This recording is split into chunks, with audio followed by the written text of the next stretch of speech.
ببینید کلاه من این قسمتاش اومده بالا. اول یک مقدار بخار میدم که بخوابه روی زمین، بعد بهتون میگم مثلا چرا یک مقدار بالاست و چی کار بکنیم موقعی که با نخ کاغذی میبافیم این اتفاق نیفته. اتوم رو گذاشتم در حالت بخار و با فاصله حدود چند سانت به باف بخار میدم. حتی اگه روشم گذاشتین ایرادی نداره. ببینید من میکشم روی نخ.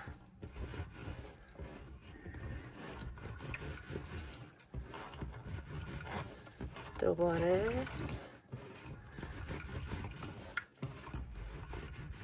بذارم رو حالت آخر بخار، تاثیر بیشتری داره قطعا. میکشمش. خب میبینید حالا یک بار دیگه هم بخارش میدم. قشنگ روش گذاشتم بچه، قشنگ روش گذاشتم، دارم میکشم روش.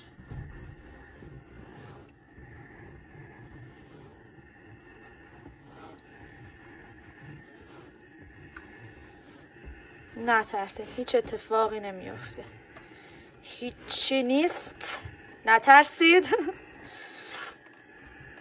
خب این از این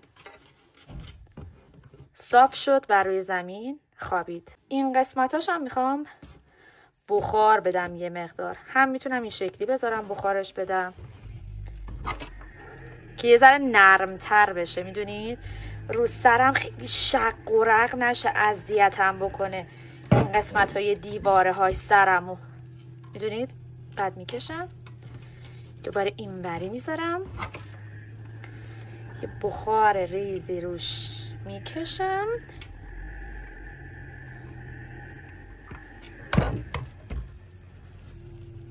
خب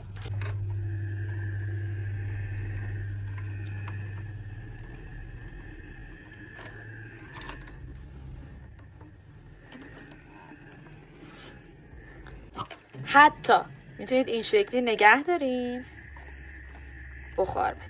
وقتی دستتون میبینی یه ذره داره میسوزه دیگه بردارین، چون دستتون رو زیره دیگه اینا.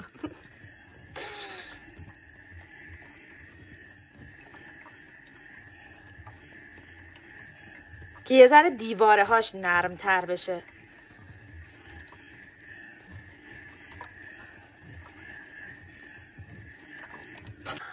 حالا یه توضیح بدم بهتون که موقعی که داشتم با نخ کاغذی میبافتم چیکار کردم. تو رج اولم اومدم کلی پای به همون شکلی که بهتون توضیح دادم اضافه کردم و مدل رو بافتم. فقط چون میخواستم قسمت نقاب رو بلندتر ببافم و نمیخواستم هم که کارم جمع بشه و در واقع میخواستم صاف روی زمین قرار بگیره، از یه جایی شروع کردم به اضافه کردن که البته از همون اولم میتونستم بیشتر پایه ببافم ولی من اومدم 4 تا پایه رو 4 تا زیرم و تبدیل کردم به 5 تا رو 5 تا زیر که حالا شما میتونید هر جایی که دیدین بافتون داره جمع میشه افزایشتون رو انجام بدین، هیچ ایرادی نداره. فقط افزایش میدیم که صاف قرار بگیره و خیلی خودش رو جمع نکنه. اینم از این.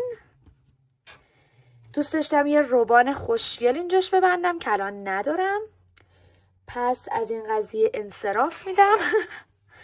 برید ببافید و کیفشو ببرید.